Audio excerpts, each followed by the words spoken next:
Fala galera, beleza com vocês por aí? Tudo em cima? Espero que todos estejam muito bem, em especial bem de saúde, né, que é o principal nesse momento que estamos vivendo. Gente, o seguinte, hoje nós vamos dar continuidade ao nosso conteúdo e nós vamos falar um pouco sobre as águas continentais, ou seja, as águas doces, né, aquelas águas de rio, as águas dos lagos, das geleiras e por aí vai. É a água doce que nós vamos falar aqui agora. E antes de mais nada, eu até coloquei um dado, tá bem aqui, coloquei na minha frente para não ter que colocar o dado certinho para vocês, porque nós temos uma distribuição de água do planeta no geral, que ela fica assim, ó, 97,5% de toda a água do planeta é água salgada, ou seja, a água dos oceanos e dos mares, beleza? Água salgada. E os outros 2,5% seria a água doce, obviamente, né? Mas aí tem uma divisão, dentro desses 2,5%, que é a água doce, tem uma divisão deles. O que acontece? A gente aproveita, professor, então, de todos esses 2,5% de água do planeta todinho? Não. O que nós aproveitamos é uma parcela muito pequena, quer ver? Vamos lá. Porque desses 2,5% que sobrou aqui pra gente, nós temos 69,8% de águas que estão nas calotas polares, beleza? Então o que acontece? São águas que estão congeladas lá, tanto no Polo Sul quanto no Polo Norte, que é água doce também, mas está tudo congelado, a gente não tem um aproveitamento disso.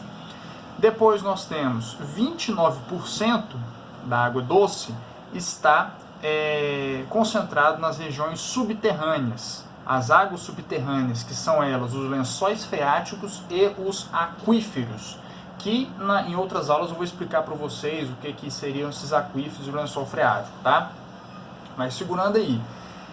Mas só que são águas que estão debaixo do solo, são águas que nós não temos total aproveitamento delas. Do lençol freático a gente até tem algumas regiões que aproveitam a água do lençol freático, mas os aquíferos não, porque tem uma profundidade muito maior e é mais difícil de captar essa água, tá? E aí sobra, esses valores são aproximados, tá? Nem o valor exatamente não. E aí sobra mais ou menos de 0,3 a 0,5 de águas que são de lagos, lagoas, riachos e rios. Ou seja, a gente tem 0,5% de água disponível para a gente.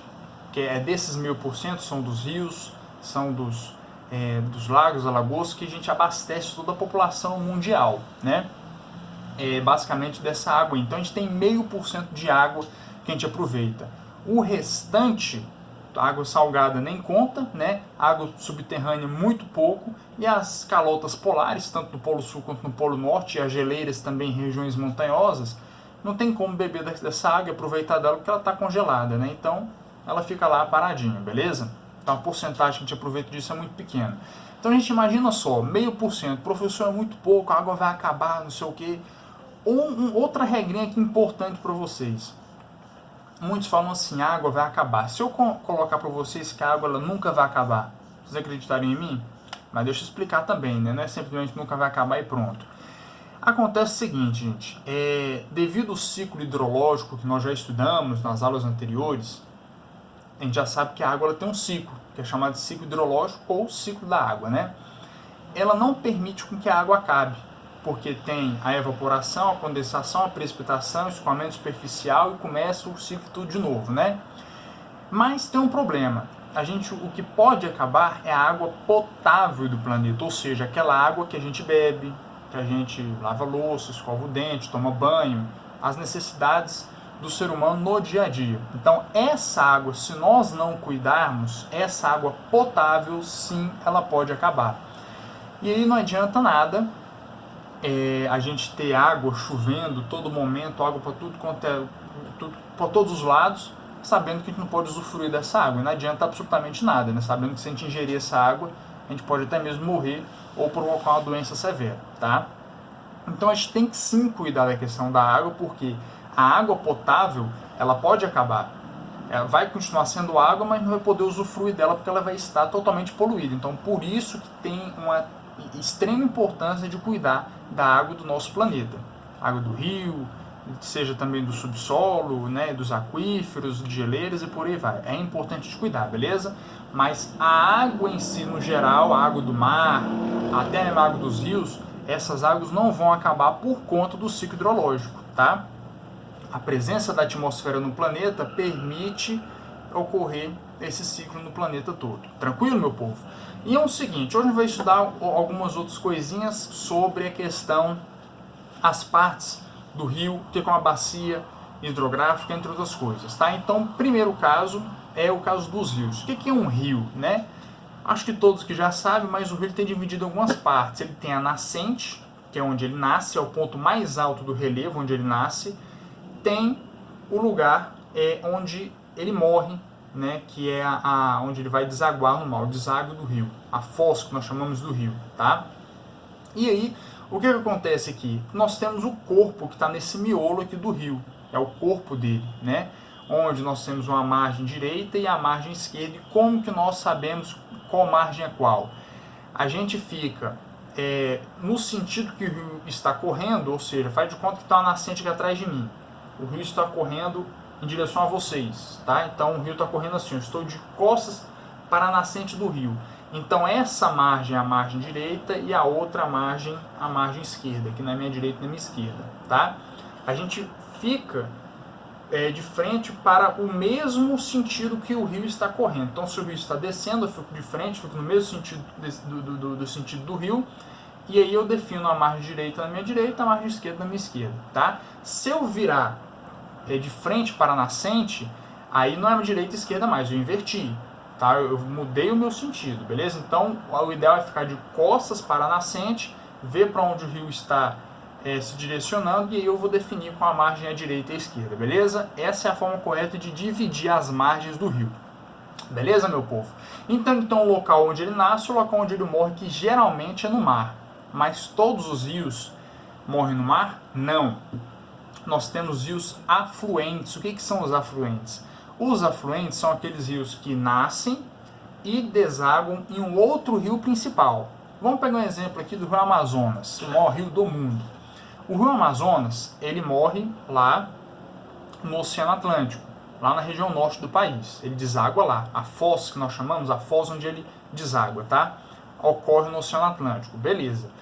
Mas aí nós temos dezenas e dezenas de rios que desaguam no rio Amazonas, certo? Que são os famosos afluentes. Por exemplo, Rio Negro, Rio Solimões, Rio Xingu, Rio Madeiras, entre outros, que desaguam ali ao decorrer do rio Amazonas. Então, esses são os afluentes. Então, imagina o seguinte, o Amazonas está passando aqui, desaguando no oceano, tá? E a gente tem um rio que deságua nele, no rio Amazonas. Outro rio que vem daqui deságua no rio Amazonas. Mais um que deságua no rio Amazonas.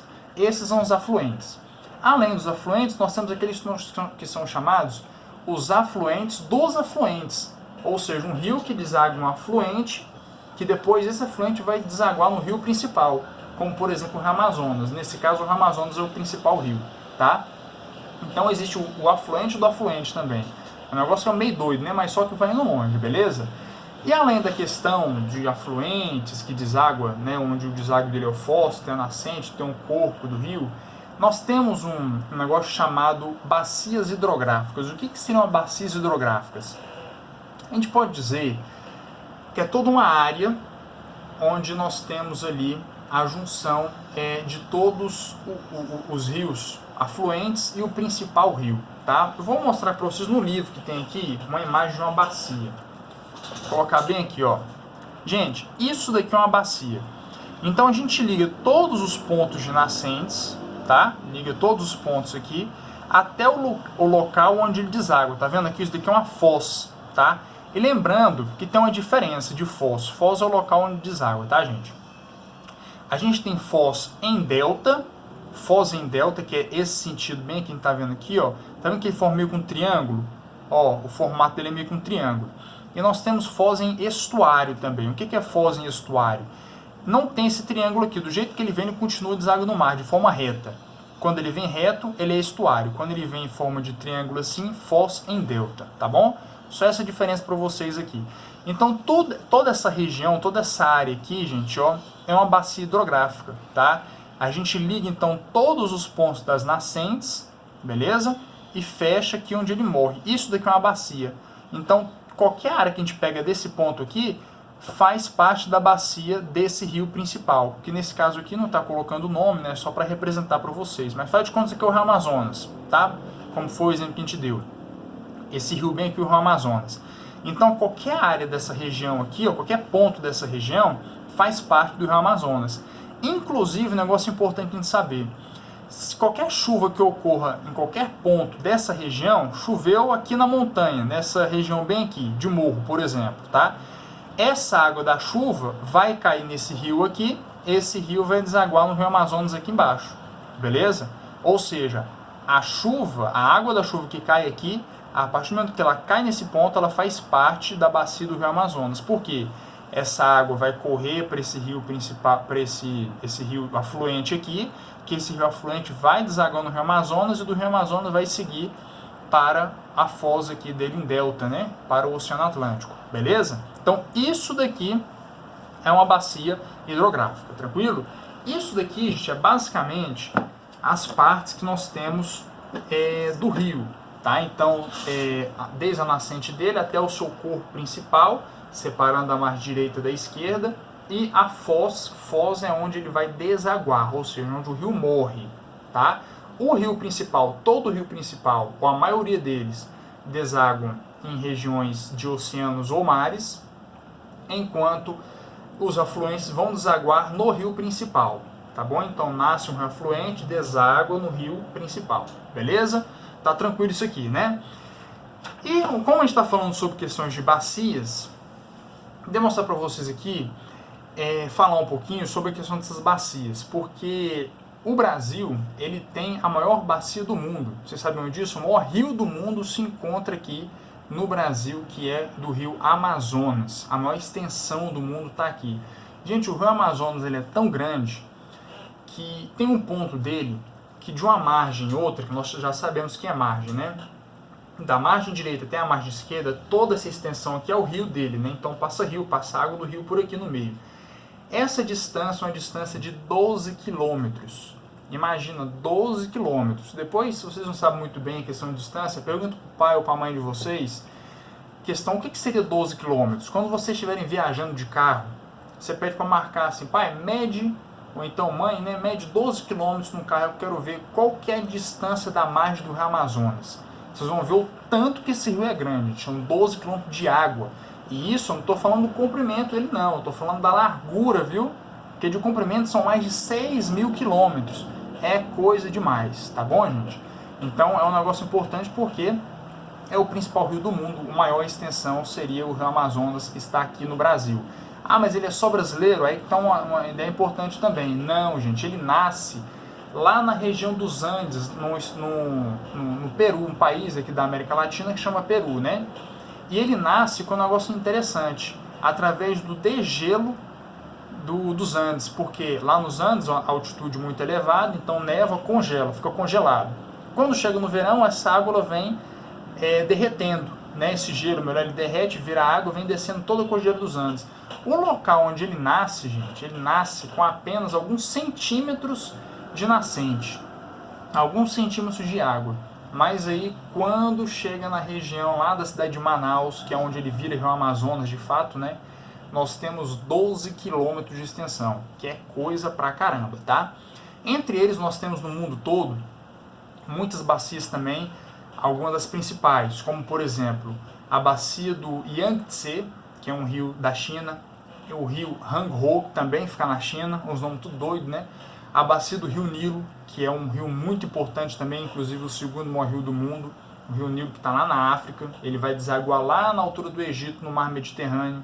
A gente tem também bacia do rio Colorado nos Estados Unidos, bacia do rio Mississippi também nos Estados Unidos, bacia do rio Volga lá na Europa, rio Paris, rio Sena, tá? Tudo isso são rios e óbvio, esses rios eles têm também uma bacia, né? Todo rio ele vai ter uma bacia.